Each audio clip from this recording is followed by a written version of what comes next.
Good afternoon, everyone. We have a wonderful presentation by a wonderful scholar. Before we start, I would like to take a moment to express my gratitude to Central Southwest Asian Studies Center at the University of Montana, in particular, Professor Mehrdad Kia, Professor Samir Vitar, as well as affiliated students Brian Wimple and Carson Blake for organizing this outstanding conference. If you were here, it was a packed full house last night, excellent turnout. And yesterday we have gone through couple more sessions besides last night. So this is the second day of conference, if you are wondering, if you are just arrived here. We started 12 years ago, and since then we brought numerous scholars, analysts, diplomats, artists, activists to the campus to discuss issues regarding the history, cultures, politics, economies of the rich and ancient societies of Central Asia, Middle East, North Africa. Now, I have the pleasure and honor to introduce a scholar that has been here a couple of times before. In fact, I was very surprised to see Nejat, Nejat Hushur, like almost like 10 years ago when he came with a delegation for an art show at the Museum of Culture and Arts on campus. I would like to thank Nejat to come to our campus, and in this case, as a scholar now residing in Berlin, in Germany, and I would like you to join me to welcome Nejat once again to our conference. Thanks.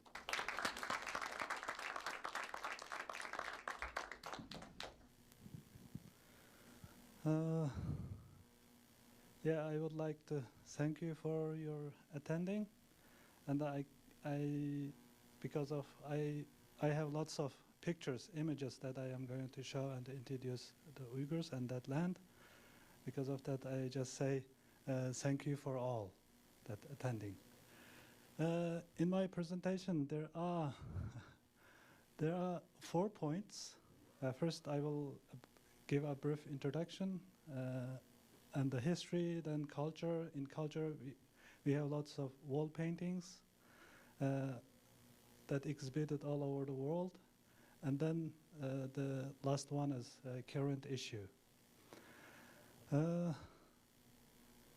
is a problem.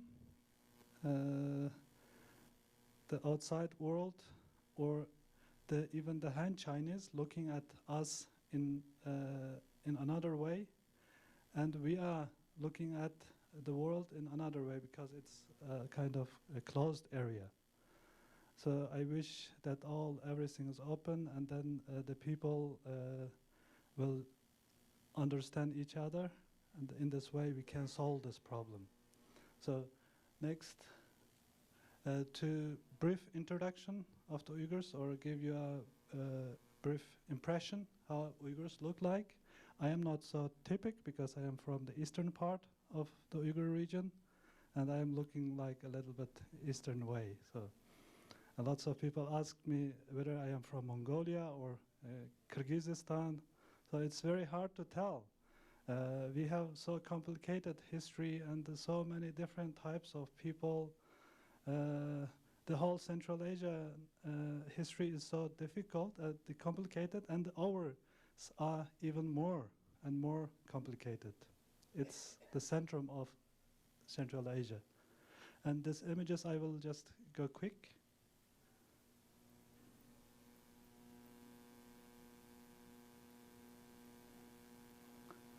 And I traveled all around the Taklamakan Desert, the second biggest desert in the world. And I like to travel and make some sketches, and also, by the way, I make photos. And most of them I took by myself. And yeah, this is photoshopped. I got it from internet. So the Uyghur, I'm sorry, the Uyghur dresses suit to every races in the world. It's well designed. So the next is the history. Like last night in the presentation, Uyghurs were one of the Turkic tribes and lived in Central Asia, in Northern and the Central Asia.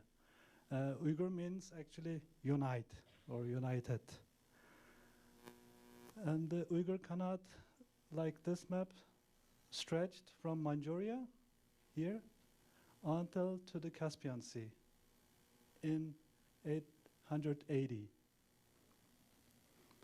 So this was the Uyghur Khan. Han means king. So, and this is another Uyghur kingdom in Turfan, Kocho. And this painting you can see in Ethnology Museum in Berlin. It's exhibiting there. And this one too. And I jump into the Buddhist period, and the Buddhism was originated from India and it come to Uyghur region, and in this far east in 200 to the mainland China, until to the Japan. And art and culture, everything was very high developed during this period, and it left so many Buddhist caves, the art or the writing documents, things left, and still today, many old culture unearthing or founding through the archaeologic. And this is one of the very crucial figure in Buddhism period.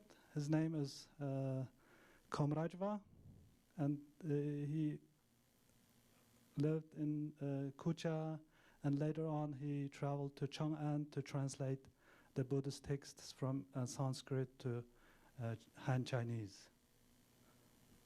And his statue, and this is the Buddhist caves in Kucha on the background. And this is how the Silk Road, during Silk Road routes, it starts from Xi'an, the old days Chang'an. And this is the main road. And when it comes to Dunhuang, on the border of Uyghur area, and then it divided into two, one northern through the northern part of Taklamakan Desert, and another one on the southern part, and both met in Kashgar. And during that period, before 14th century, that land very high developed, very prosperous, and Uyghurs played a key role during that time.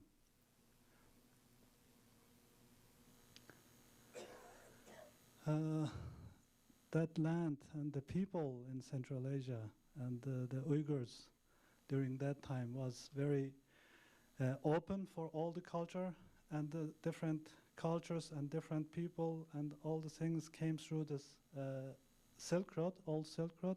That was in that period only way the people exchanged their ideas and goods, everything. And from this you can see how open the people are. In that area, been used 17 different languages and 24 different writing systems. But now we are using only Han Chinese and speaking Han Chinese. So that's, I don't understand why. And with introduction of Islam, the second half of 10th century, the Oasis kingdoms in Tarim Basin become Islamized. And it took 500 years long. The whole area become Islam.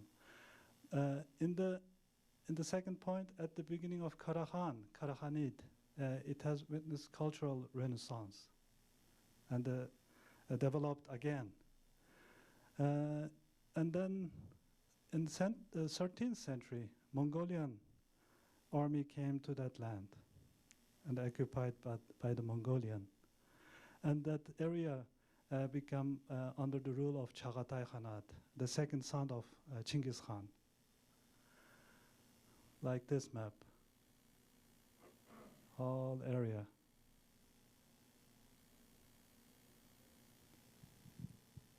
And the recent history, I will start from here. There was the European exploration to the east. The Silk Road changed its routes from land to the water. And then, since then, that land became one of the most isolated area and closed. Then came an 18th century, middle of 18th century, Qing Empire, the Manchu people conquest and the region at the first time. But the locals are quite revolutionary, and they rised up against the Qing rule, Qing Empire rule, and then Yakub Bek, this guy, found his first six-city kingdom. Six cities is around the Taklamakan Desert: Kashgar, Aksu, Khotan, Kucha, Korla. These are the six cities. That's why he gave six cities, or Kashgaria, during this time. And he found the first independent country during that time, very short period. And then the area became between Russia and Great Britain and Qing Empire, they showing their power, and it's a contest area. And then second time, the Qing army came and occupied that land again, defeated him, 1877, and the Uyghur region was recognized one of the province of Qing Empire, then named as Xinjiang. It's a Chinese Xinjiang. Xinjiang means new territory or new border. And before that, that land called Kashgaria or Six City or Kashgar, only after the cities. And this was the old photo from the British consulate in Kashgar. And this is now. I was there 2010, and it's become a Chinese restaurant now. And this is the Soviet consulate in Kashgar. And I call this era as a turbulent era. And with collapse of Qing dynasty in 1911, the whole China, whole Qing Empire become under the rule of the warlords. Same as Xinjiang was ruled several notorious warlords like Yang Zongxing, Jin Shuren, and Sheng Zicai. And then they intend repressive and isolationist policy to the region, and they try to eliminate culture and the intellectual awakening among Uyghurs by massive arrest and execution. And the young Uyghur intellectuals at that time, they want to bring something new or want to educate their own people, and they are arrested and then are killed. And this is the two consecutive Kumul uprising. Kumul is farther northeast part of the region, and they rise against Manchu Empire, the warlords, and then first established First East Turkestan Republic in 1933. But it's also not lasted longer. And then second is in the northern part of region, there is another movement with the different nations, not only Uyghurs, also Kazakh, Kyrgyz, Mongol, and the Uzbek, the Hui people, and I also have seen there is some Han Chinese in it too. So then they also, he led the first uprising. His name is Ilhan Töre. Later, this person, Ahmadjan Qasimi, he studied in Almaty, and he fighted for Russian Empire during that time. In the Finland, he also attended the Finland war.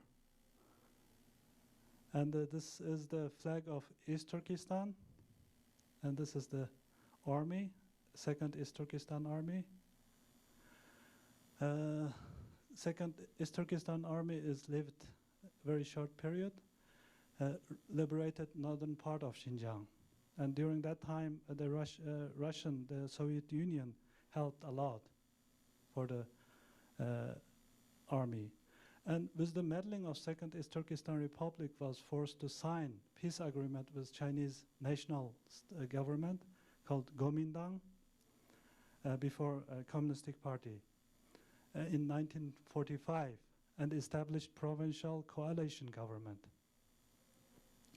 In 1949, East Turkestan leaders who flew to Beijing for final negotiation with Chinese communists, but it ended in a mysterious plane crash, and then the Second East Turkestan also collapsed.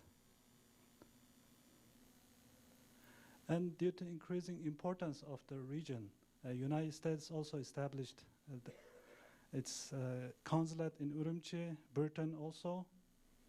During that time, American journalist Barbara Stephens, who investigated Kuomintang, the Nationalist Party, treatment of ethnic minorities in the region in 1947.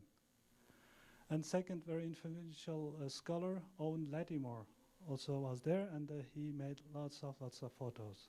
And through internet you can find more photos from him in 1940s. And this is his photo.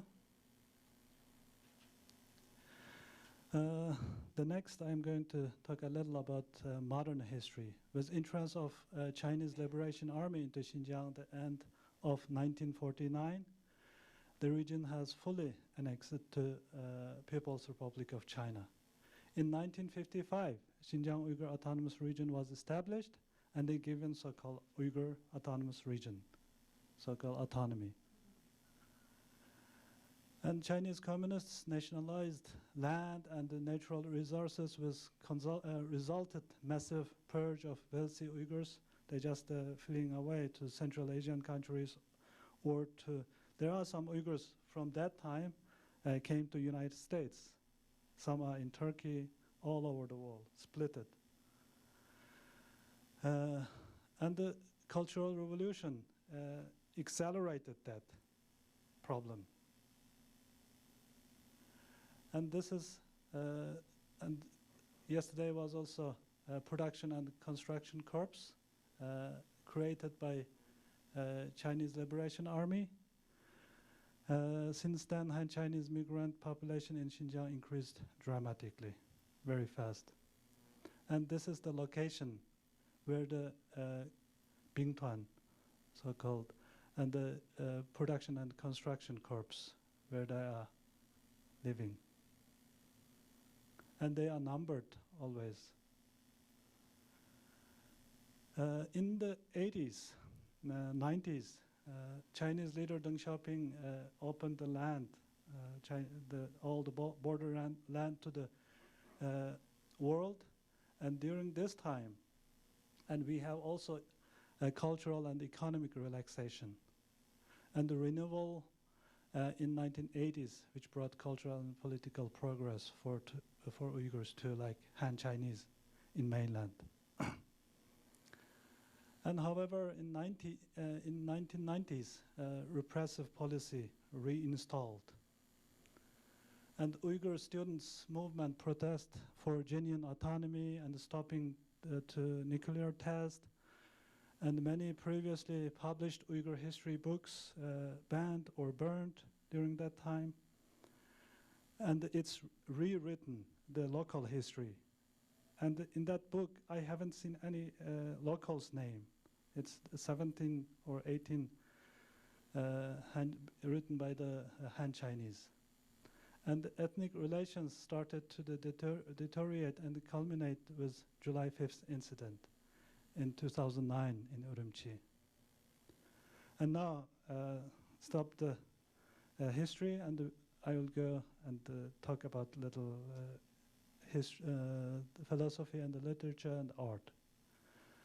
And I am very proud of these two guys.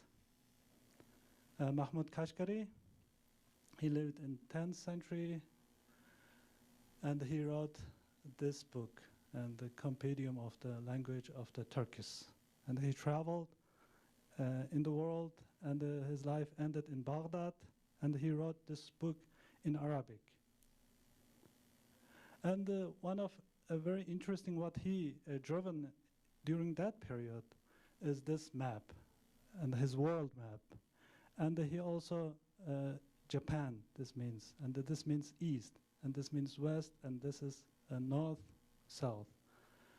And these are the many places he went, and he traveled among the Turkic-speaking nations, and he wrote that book. And he also, here is Skanderia, is Greece, I think.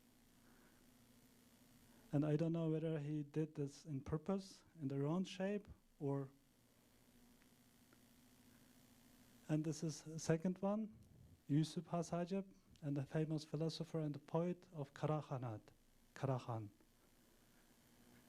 And he wrote this book. And this is music, and 12 Muqam. Muqam means music. It's Arabic word, but we adapted. And this lady, she's a prince in Karahan, and she collected Uyghur folk music during that time, and then she made this 12 Muqam. And the next, I will play a short music.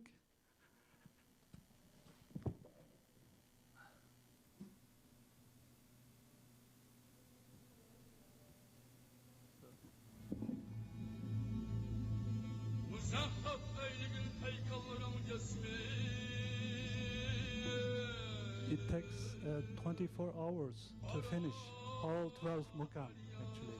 And this is only 1 minute 50 seconds. It gives you a little bit.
Sorry, you can find it from the internet if you want to listen.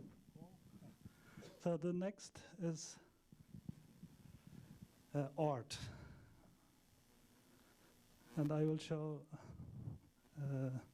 more images about this. And the Swedish explorer Sven Hidden, and he opened that land, opened eyes for whole world for this land, and then came lots of expeditions teams. Only German expeditions team during that time, 1904 to 1912, they came 4 times, and then they got 1,500 square meter wall paintings. They just cut it, the paintings, and then packed, and then transported to the Germany through Central Asia by camels to the Central Asia, and from Almaty to with the train to the St. Petersburg, and then by ship to the Berlin. And this artworks you can even see in New York, some parts. It's splitted all over the world. And what in Berlin, Ethnology Museum stays is left is only half of it. The rest destroyed in Second World War, and most taken away by the Russian armies. So I don't understand why these people during that time, the whole the whole world economy, 80% economy concentrated to the European countries, and they can also help the locals and let them understand their own history, and let them understand their own art, and let it keep it here and reserve it there. They can influence during that time whole world and also to the culture instead of taking away. And this is how the wall paintings painted. It's always where the water running, and on the cliff, both sides, and dug a hole. It's a room, and then they put some clay with mix it with hay, and then with animal hairs, and then put 3 or 4 layers. Some are 20 centimeter thick, some are only 2 centimeter, and then painted these paintings. And it has lots of influence from Western and Eastern, but it has also own style.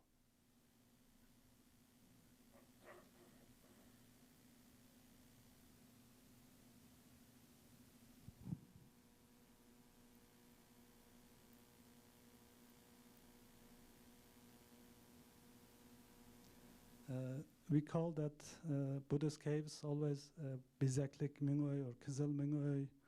It means, Bizeklik means painted, decorated. It's painted all over the wall, even on the floor. This is on the roof. This is, some has a round roof, some are quadrate.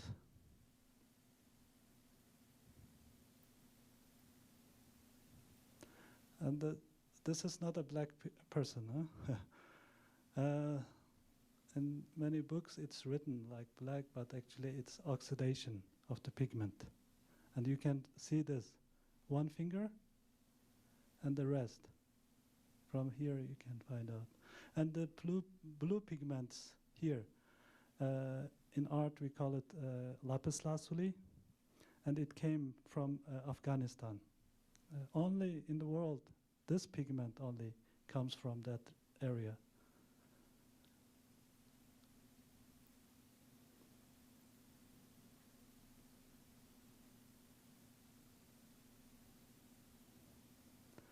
And the mustache, it's same as other religions. God is asexual, not a man or a woman. That's why they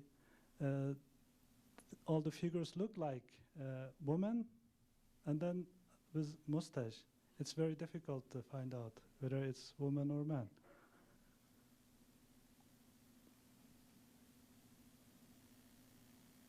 This is also that pigment, lapis lazuli. Painted from 1st century until to 14th century. And the one in Kucha is the oldest one in whole China. There are 3 famous Buddhist caves in China, 2 is in Xinjiang.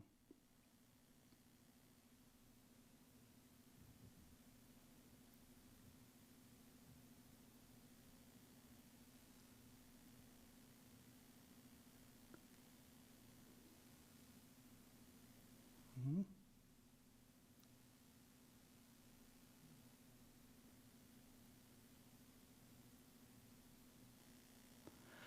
And after Islam came to the area, restriction of Islam restriction of the figurative painting, the art. Of course, the people has always have a try to express themselves through the art, through the inner world, and it go not on figurative, but in this form, more abstract. And this is only the headwear of Uyghurs. We have 180 different kinds of headwears. It's the only the ethnic groups that with so many headwears. We call it doppa. For women, two of the most popular ones for women, and this is for men. And we call this badam doppa, and black is universe. And I got this sketch on internet. It's very interesting. I don't know the sources. Through one of my friends, through WeChat. And this is the embroidery, like here. And it means universe and life. And we describe here is the grave. And this is the handworks.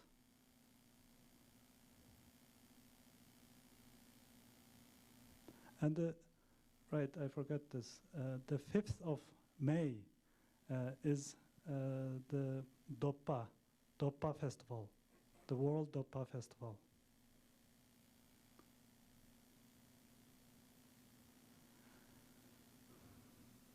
And it's very popular in Central Asia.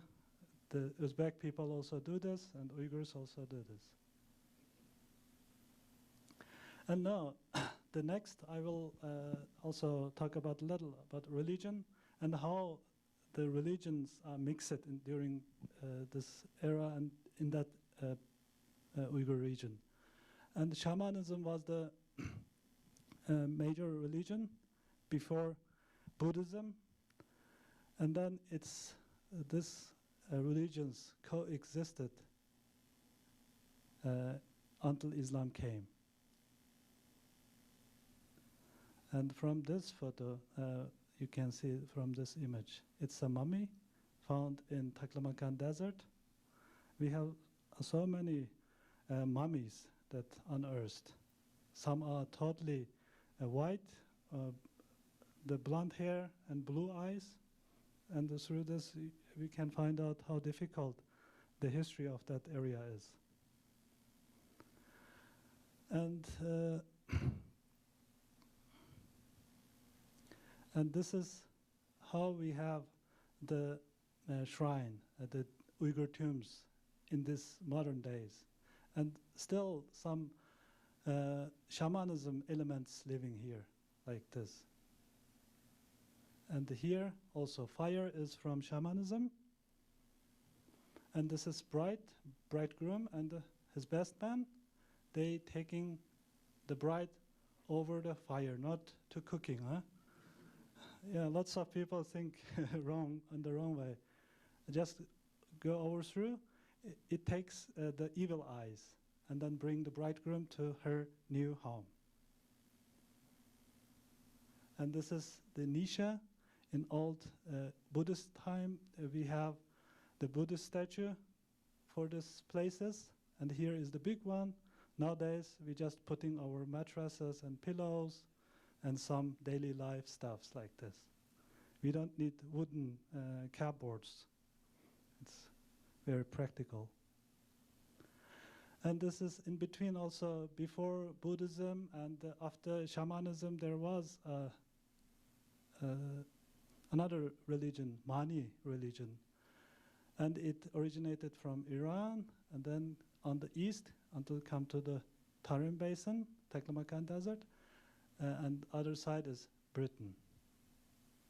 And they painted mostly landscapes, not the figurative paintings, not the figures, human figures. And by the 15th century, Islam became predominant religion among Uyghurs, and the Uyghur belonged to the quite moderate way, the Hanafi school of Sunni Islam. And now I am jumping to the architecture. And this is one of the three Chinese wonders, architecture wonders. And this is, in Iran also has this kind of system, and all Central Asia, and in Turfan we have a lot. Now it's drying, only 5% of the cut is left because of industry and urbanization. The water level in many places dropped to the 180 meters. So in a short 30 years. So it's because of invented because of our hot weather. You see, from in Turfan Basin, it's 505 feet under the sea level. It's a pot-like area.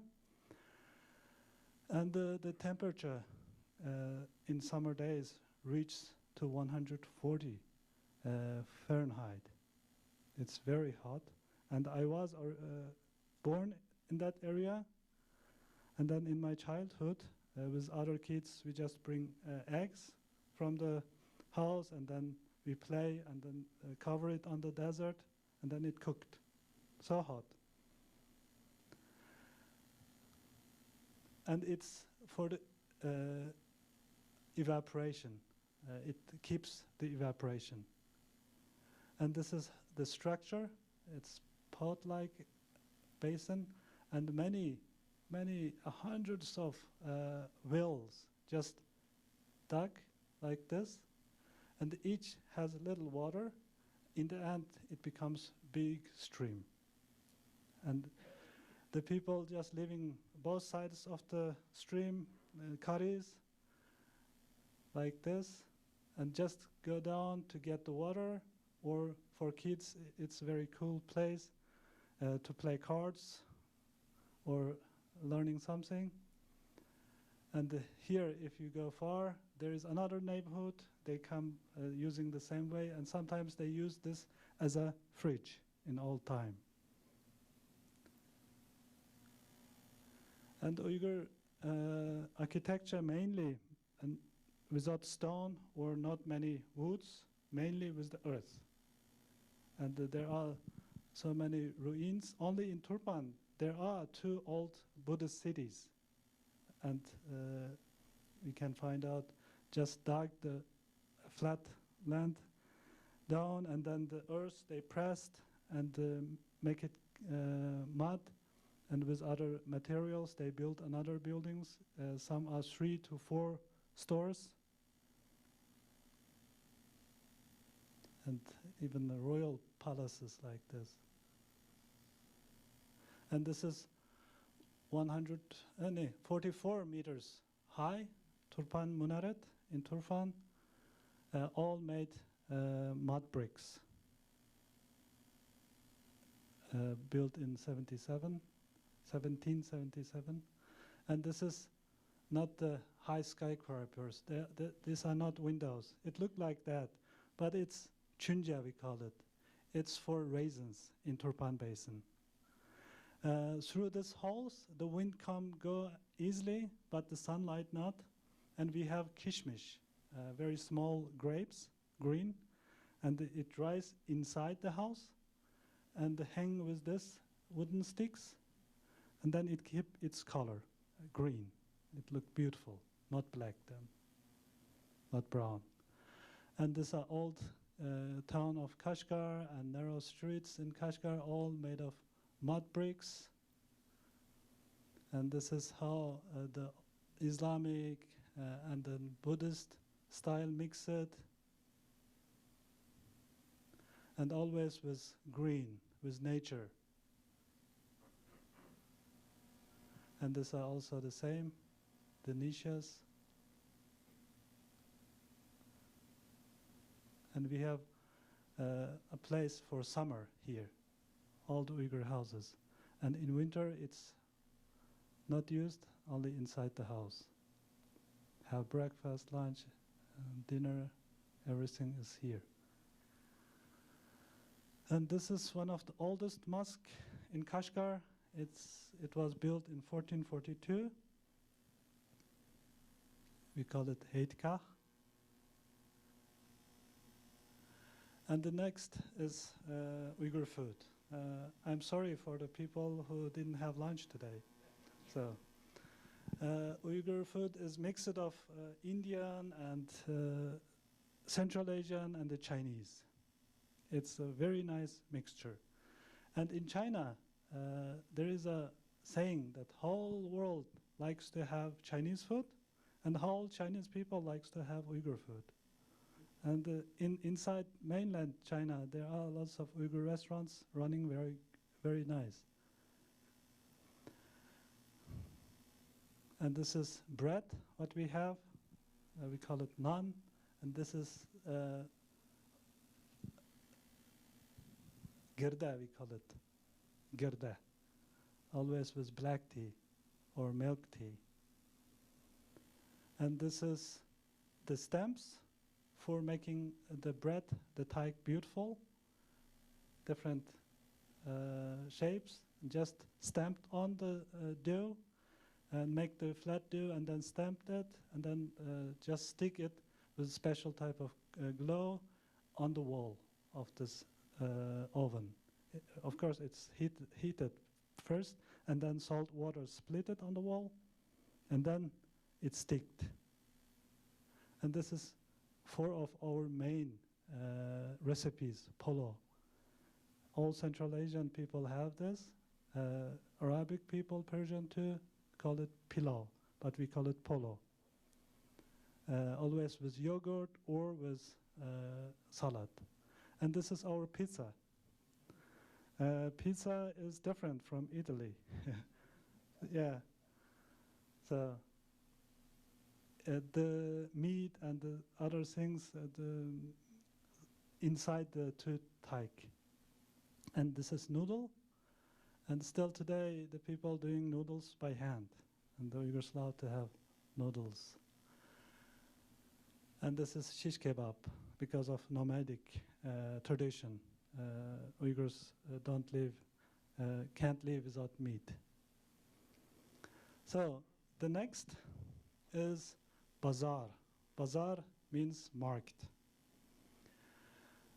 This is the only system that we have left from the ancient Silk Road period. And from these photos, you will see it clearly. And it moves from one village to the other.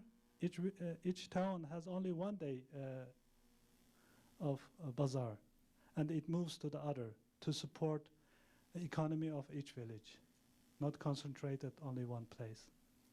And the people move also with their car or with their donkey carts.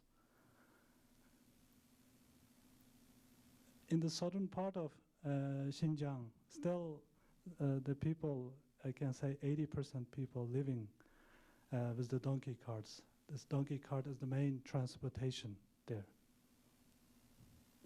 And the women's section, you can find all the stuffs for women, even the perfumes. This is barber shop, open sky barber shop.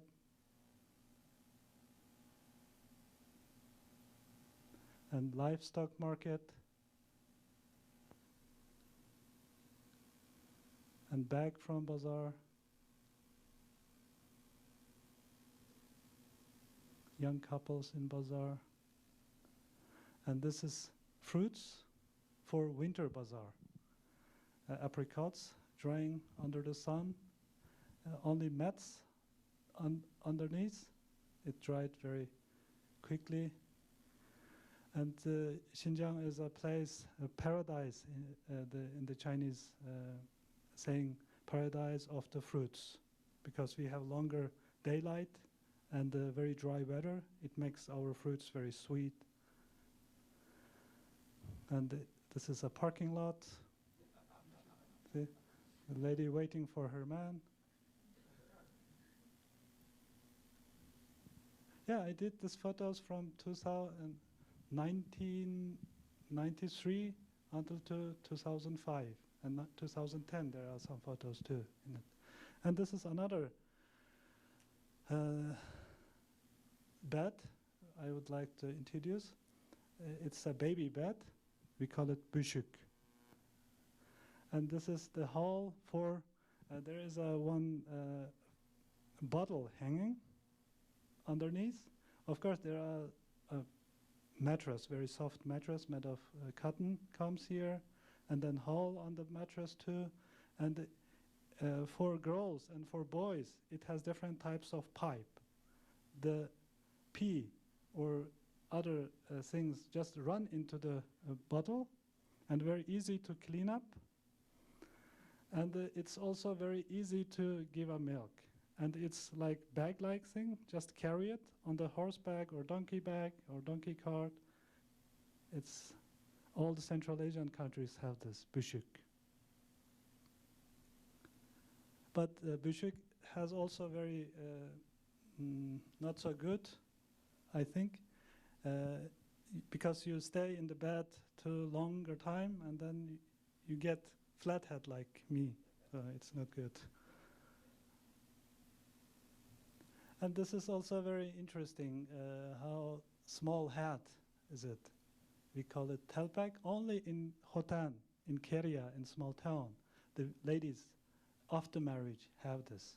The smallest hat in the world. See? And it's not only selling and buying goods, also kind of cultural entertainment. The old and young all met there and then see this kind of entertainment, ship fighting and cockfighting. And under the table there are some gamblings going too. So, and this ship is also very unique in that land. It has a big buttock, like this butt. See, it's fat actually. From some sheep comes 5 to 10 kilo fat. And this is how the locals tied up together the sheep. And the wrestling, not only young, but also old people likes to wrestling there. Very, how to say this, live is there, real life. That's why I like to go there and make photos. This is also a tradition, tightrope walking, very old tradition. And there is a documentary film made by American filmmaker. If you typed tightrope walking in YouTube, you will find it. So urbanization, I also would like to talk, because I get this from my childhood, the nature what I have in my childhood is all gone in this 30 years time. In my small hometown in Pichan, in the near von Turpan, there are 2 streams or 2 rivers, and every morning when I get up, the fog is coming from my mouth in summer days, early in the mornings. But it's gone. And there is no animals left there, the fish that I played with, and birds. And this is Urumqi in 1950. You can see this mountain. this mountain, and now the full of water, the river changed into the highways. And this is how Urumqi looked like. There is no difference between New York. Also copy.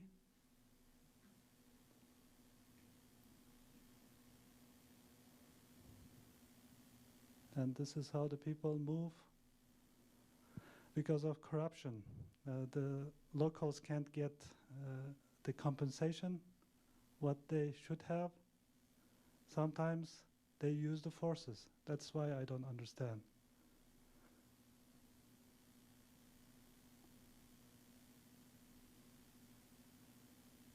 And this is another thing. It's not only in big cities, also in villages. It's happening, the big concrete buildings like this, also copy from the west. In Turpan, we don't have all year long, sometimes no drop of water coming from the sky, so dried. Why? It's useless. Why they do this kind of roofs? And the copy from the Beijing. Actually, the locals know how to live in the deserted or in this dry, dusty area with the small windows and with the green around the houses, with the wine tree in Turfan, and narrow streets like this. So these are the things that I don't understand why, and I am just making my painting and just making some photos. And current issue, and this time I am going to play a short documentary film. It's how the government showing that land to the Han Chinese, also to the world. Always looking at in a very positive way. I think each society has their own problem. Yes, I understand this, but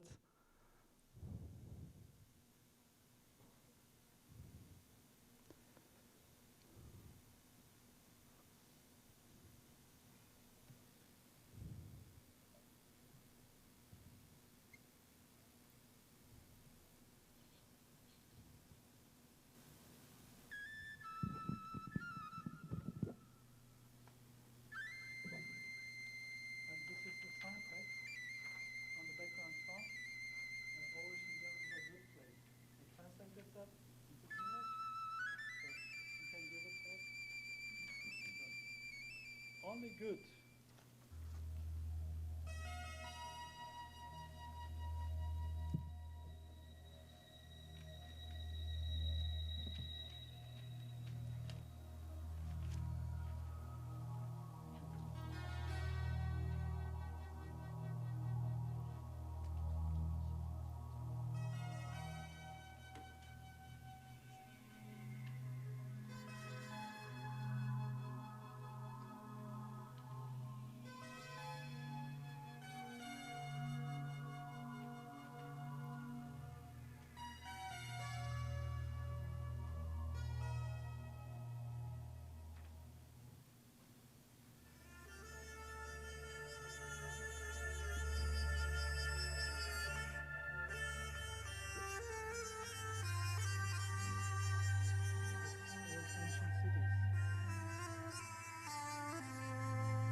that's how the government showing us that land to the world, outside world. I forgot the microphone. So this is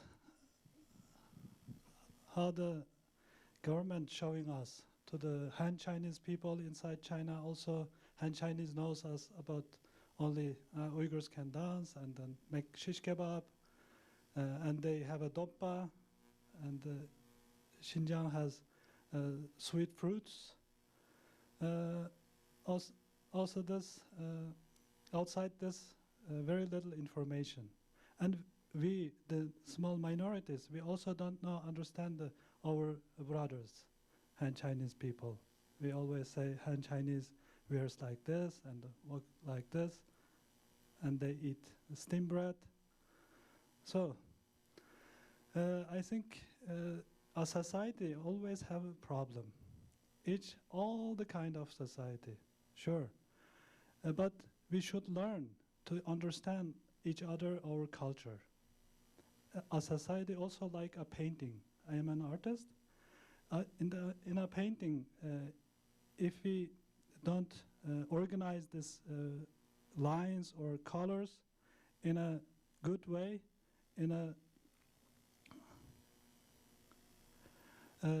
that painting looks not good, not in harmony. Same as the society. I think we should learn each other, our culture, and we have to discuss our problems. And I have not any single friends inside the Uyghur Autonomous Region, Han Chinese friends. I don't understand why we can't talk about the problems there. But I have lots of Han Chinese friends that learning in Germany or outside or mainland China. I can discuss with them.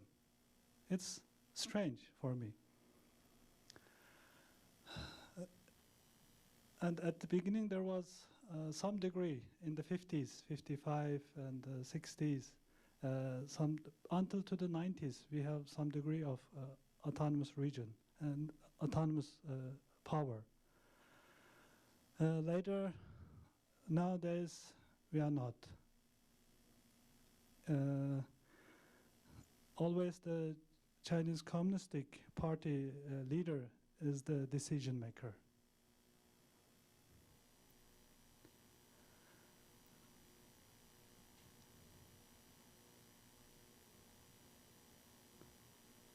And also my Han Chinese colleagues, the artists in Xinjiang, they make a compliment to us always in different category. They say, you are the best young artist among the minorities. And they never put us with the same level and then they give compliment.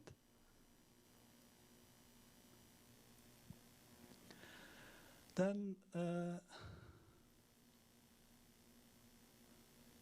it's very hard for us to move outside China or inside China, because you have seen the images, how the Uyghurs look like.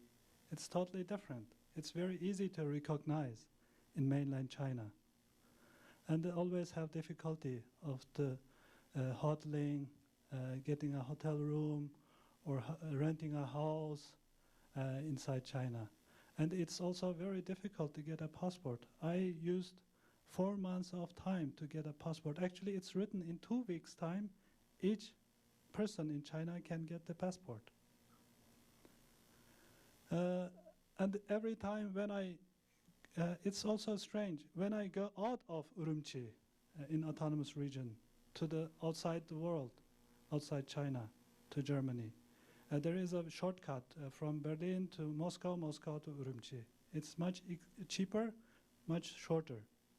And I rather choose from Beijing, because the airport there is, how to say, easier.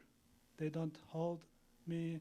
But in Urumqi, I tried 2 times. Both of the time, they hold me in the airport, 2 hours long. First was 2 hours, second is 1 hour long, and they opened my suitcase and then even opened the some presents that I bought from the supermarket. And I don't understand this. Why? We are same people, and I have the Chinese passport, and then different.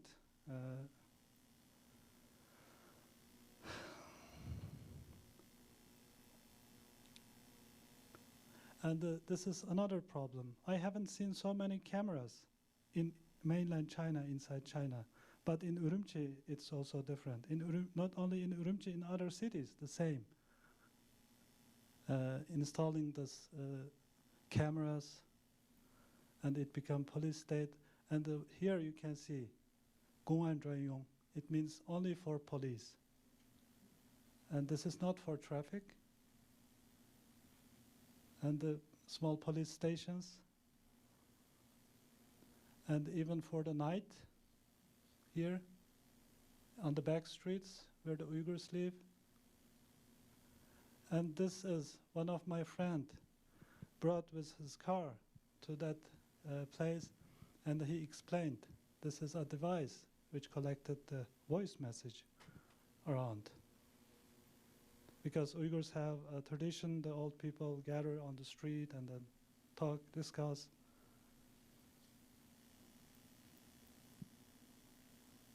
And in the bus, airports, I have told about this. And the checkpoints, like this.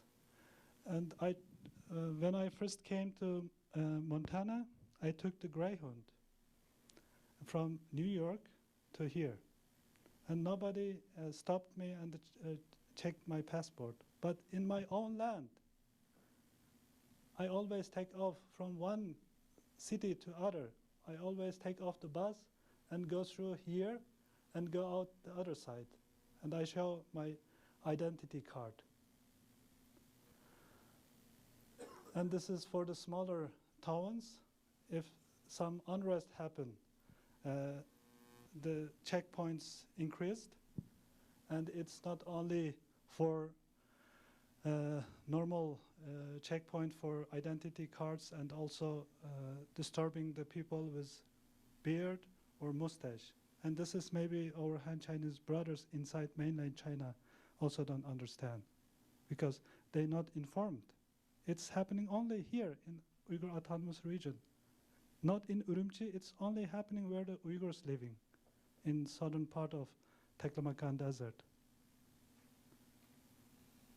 And there are so many different types of police. And some has arm, like this. And this is a square in Kashgar. And opposite side, there is a statue of Mao. And in front, it was a football ground for 20 or 30 years ago, and now it's become a place, and sometimes the soldiers come and show their muscles. And why? We are all living in one China. And it's not only the governmental thing, the civil police too. In the small towns, civil police, and they are the teachers. I got these images, 2 images, through my WeChat. And the teachers, they are sending each other their photos. And why have this? And it's back to 500 years ago. We are living in 21st century, actually. And also, school campus, what's happening here? Why we don't trust each other? And plastic police too, like this. Yeah. And this is also interesting. Why government mix the religion with the politic? The locals not mixing the politic, but government themselves mixing the people into the politic by themselves, putting the flag here in the mosque. And by and the incident in 2009, in 5th of July, actually there is a very bad thing happened in Guangdong. It's 3,000 kilometers away from our region, and that lots of Uyghurs, the workers, that government brought them to there, and then government not so transparent during that time. They should explain the problem, and they can inform everybody what really happened there, because the information gets always added something. It comes only through the Mund, to Mund, from Guangdong to Urumqi. Then it changed. And then lots of young students come out of the street and demonstrate, but it ended with very, very bad thing. And this is how the people demonstrating. And this is one of the students. I taught him when I in Urumqi for a semester art class. And after his graduation, after some days after his graduation, he waited for the diploma or some paperworks, and he rented a room in the Niaphrom school campus. And he connected with the unrest, and he arrested, and after 3 months, he sentenced to death. He was 21 at that time. And when I was here in Berlin during that time, I lost, there is no telephone contact with my family, and there is no internet for 1 year long. And I always got through Beijing or Shanghai, some of my Han Chinese friends, get in contact with my family. And when I came on October there in Urumqi, and our school campus, and we also live in the school campus, our apartment is there. And there are the half of the campus by the soldiers. They exercising every day. They stayed there until ending the Chinese Spring Festival, and then left. Why the soldiers coming into the school campus? And education is another problem. The bilingual already spoke by last evening, so I don't want to mention about that. I will talk about how the discipline brings to the society. It's very bad for art, actually. And it's very hard for me to explain art to the people, the young artists in Urumqi there. And also police station. Why? School campus, it's primary school. And each primary school, if you go there in Urumqi, you will find out this kind of small branch police station. And every Monday, and the students must have school uniform. And we Uyghurs, we say, we learn, and it's not only for Uyghurs, for all Han Chinese, all Chinese people like the same. We learn walking 2 times in our life. First is from our parents at the age of 1 or 2. Second, when we come into middle school or college, we should learn. And it's taught by the armies always. And the last point is environment. That makes me very unhappy and very sad, because I lost, and I am realizing that how quick the environment is changing. And the landscapes, the beautiful sceneries that I have had in my life is gone. And this is our drying up lower reaches of Tarim River, and that's the biggest river, inland river in whole China. But planting, using that water, and it can't reach end, so that makes the desert expanding very quickly. And if government don't pay attention to these problems, it comes to the mainland China one day. Why we don't think about this in the right time? We should think about our next generation, not only ourselves. And this is shortly before the desertification. The land becomes like this, like snow. It's salt, not snow actually. And after this period, the sand is coming. And even though the government putting lots of money to planting the cotton, actually for 1 kilo, to produce 1 kilo cotton, need 78 kilo water. And some locals, they don't have enough drinking water for their life.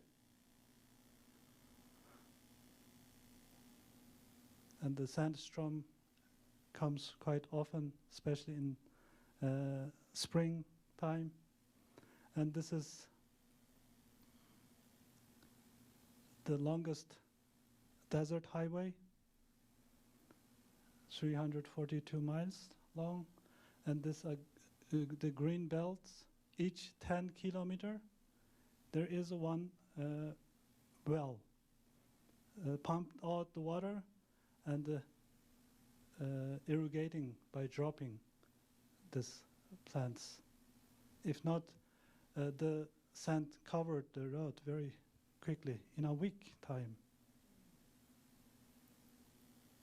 And this is, I don't understand why they put this, the longest brick road. You see the bricks in the world. It's such long and built in end of 50s and the 60s. And how many trees burned to bake the bricks during that time? I don't know. We don't have information about that.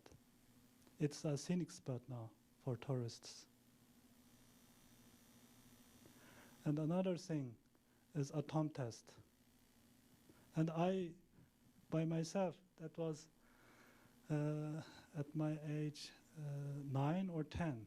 I am remembering still today the atom, because my hometown is only 340 kilometers away from the where the atom test area. And tested, and it's also not discussable thing. We can't talk about this. And the people, my father's brother died with leukemia, and one of my students in Turfan, she was 18 at that time. She also died with the leukemia. There are so many this kind of diseases.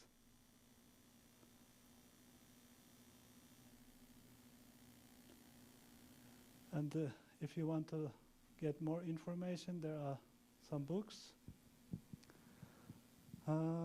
So that's all what I want to talk about today. So if you have some questions, I'm ready.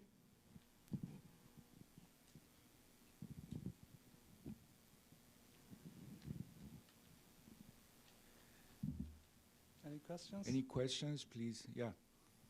Yep. My friend, yes, just now we have very impressive and also thought-provoking presentation from you. Let me say that you are quite balanced to have your presentation. But I think some problems you have just talked about universal in China, not local in Xinjiang. For example, environmental protection, environmental deterioration, sometimes it's more serious in other provinces than in Xinjiang. For example, let's take sandstorm as one example. Maybe in Beijing it's more serious. And in terms of others, for example, security check, I myself was stopped by police for many times. They just let me show my ID card. And they will question me for many times. I told them I'm a professor, but they don't care about it. So they are not targeting the certain ethnic minorities. We Han sometimes are also stopped. And also, house destruction, it happens also in my hometown, as I mentioned last night. So my comment is that sometimes it's not the contradiction between Hans and Uyghurs. It's between the government and the people. Yeah. So we sometimes are like you. We are the victims, right? And in the process of globalization and urbanization, sometimes Beijing, Shanghai, Anhui, and Xinjiang are the same. So sometimes we should not say it's a local problem in Xinjiang. It may be universal in China. Thank you. And I have a question for you. That is, just now you mentioned that there are some cultural relics, especially wall paintings, which were taken by Germans to maybe in Berlin. So I was wondering whether or not they are well preserved now. So I would like to know the current situation there. Okay. Because I think it theoretically belongs to Xinjiang, right? Thank you. Thank you. Nice question. For the first question, I would like to answer. We are here. We should learn. For example, in Western countries, more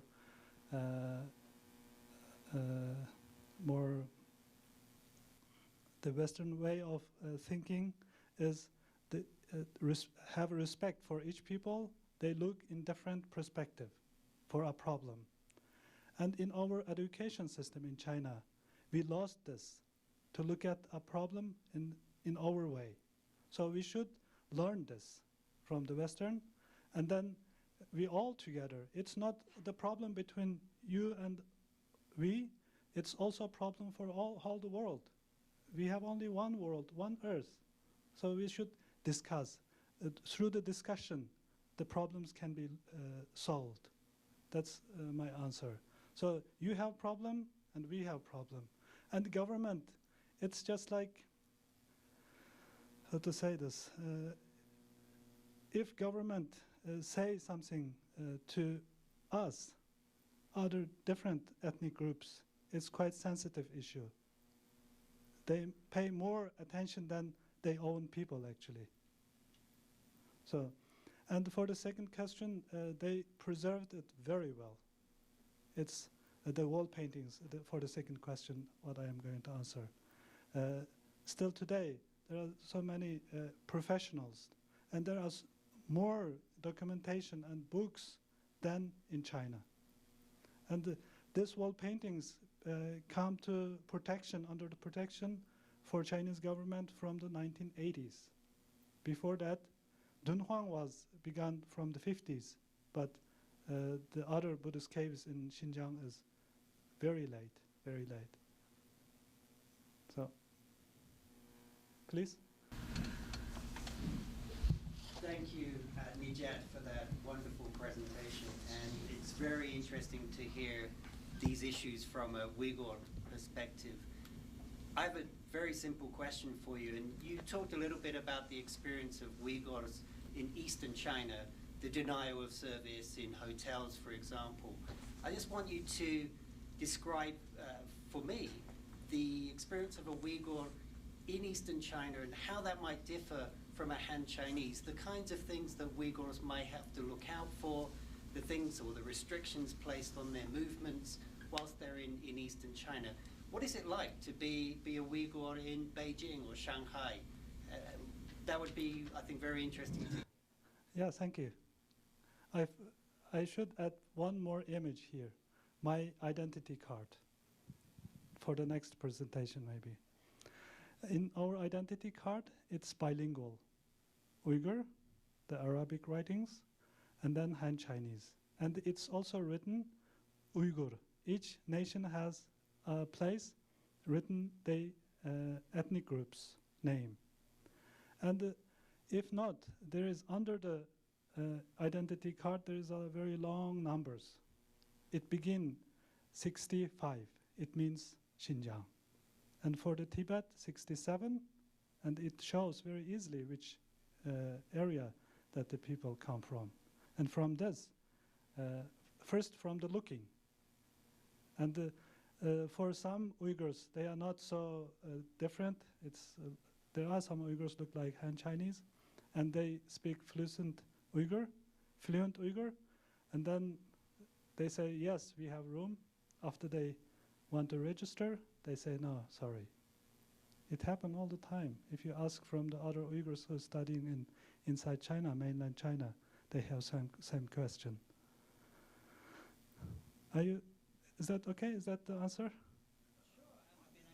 Sure. Did I reach? My experience through talking to Uyghurs who have been to Eastern China is that they experience a lot of discrimination in conducting business or where they live. Or I think a broader picture, say beyond, say, the restrictions on getting hotel rooms. Is that anything that you've experienced? Yeah, I experienced that also. And I was in Beijing 1998 first time, and then it was very hard for me to renting a house in Beijing. As soon as, through my accent also, they found out that I am not from mainland China, not Han Chinese, I am other nationalities.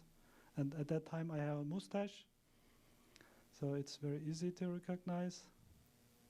So, yeah, all the Uyghurs who went to inside China, except high officials.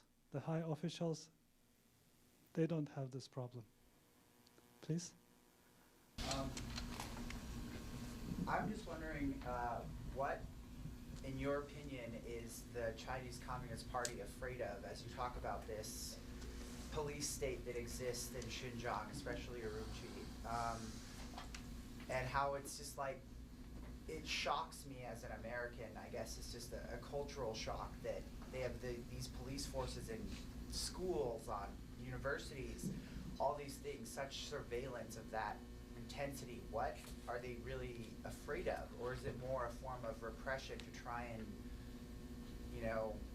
what's your opinion on that? This is also a question that I am answering, looking for an answer. Why? Uyghurs are only 11 million, and Han Chinese are 1,300,000,000. How to say? 96 or 95% of whole population from 1,300,000,000. I am very bad in numbers. Sorry. Are Han Chinese. 95%. The rest is only the other nationalities. There are 56 different ethnic groups, nationalities in China. And now Tibet, more culturally and background, strongly and from their looking is Mongols and Tibetans and the Uyghurs. So, and you have also seen from documentary film, and the government always try to show them with their traditional clothes, only for the film. And I think this is also kind of art. If I want to paint something, not only copy it, it must come to my brain and then go through my heart. Then it becomes real art. If not, just copy, it's not art, it's kitsch. Please? Are the other minorities discriminated against as much as the Uyghurs are? I don't think so. Uyghurs are the most. This is kind of a story just like the Indian story, the blind people looking for the, want to see the elephant. Maybe everybody knows about that. Just like this, each nation want to show or say that we are human beings like this. we can only see something only this side. I can't see the back. So, I mean, for me, the experience, the expression is like this. So the Uyghurs are the most, first they looking differently, and they in Islam religion, and in Islam is in the world eye as terrorists. And in this way, it's very hard for Uyghurs in mainland China. I have one other question. Please. As an artist, has Ai Weiwei's struggle helped you at all? Help me? The struggle that Ai Weiwei is having with the government, Mhm. He's Han, Mhm. and yet I'm wondering, from the art standpoint, if his struggle and being so known around the world, Mhm. has that helped yourself or other artists? Yeah, I think China, the whole society, actually need people like him, Ai Weiwei. He looks totally differently from the other artists, in my opinion. And he had influence by Joseph Beuys, the German artist. And he wanted to show the problems in his society through his art, and in the critic way. So actually, for a group of people, artists are the leading spirit. And from they imagine, how to say this, they have a different way of thinking. The normal people just think in a frame, daily life and this. Artists out of this box. And this can lead the whole group to another way to looking the problems. So I think actually Ai Weiwei had lots of nice works. I like it. Please? Just a simple question. What is the Uyghur word for Xinjiang? East Turkestan. Yeah, because it was, it's not politic. It's in the before 1920s, the whole Central Asia, they are small city kingdoms like this, and then they call it from the Kashgar, this side, they call Eastern Turkestan or Chinese Turkestan, and Western, we call at that time Western Turkestan or Ferghanalik or Al-Mutaliq. They call us Qashqaliq, Turpalliq. Liq means where the people come from. From the 1920s, the Soviet, old Soviet nationalist government, they did this game. They separated. Even the Kazakh people, there is a Karakalpak in Uzbekistan. They are 100% Kazakhs, right? But they gave them another name. Karakalpak means black hat as a nation. So this is the game. And even in Xinjiang, the East Turkestan, it's also divided many autonomy prefectures. For example, in Bayingolin, Mongol Autonomous Prefecture, there are 2% of Mongols, but it's Mongol Autonomous Prefecture. And in Kızılsu, also 5 or 6% of Kyrgyz, it belongs to Kyrgyz people.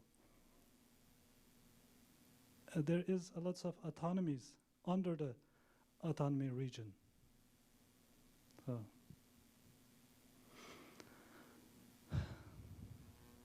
Do you have something to say or any questions? Please. I would like to just say that I've known Nejat for a long time because he was in an exhibition that he referred to that came here. And And I just wanted to tell you that if you want to see an example of Nijat's work, he's a fabulous artist. Go to the library, the Manchester, the library on campus, and you'll see a large painting that he has lent to the library. So you have an example of his work. Thank you. Yeah, I have lots of this kind of. What I paint is always comes nowadays. I'm painting more abstract, but always the nature. Maybe it's the reason. Maybe that's the answer for that environmental problem. It comes some ways very natural way. So all my paintings are landscapes, abstract or concrete, all are same. Any questions? Then. Thank you so much. Thanks. Thank you. Thank you.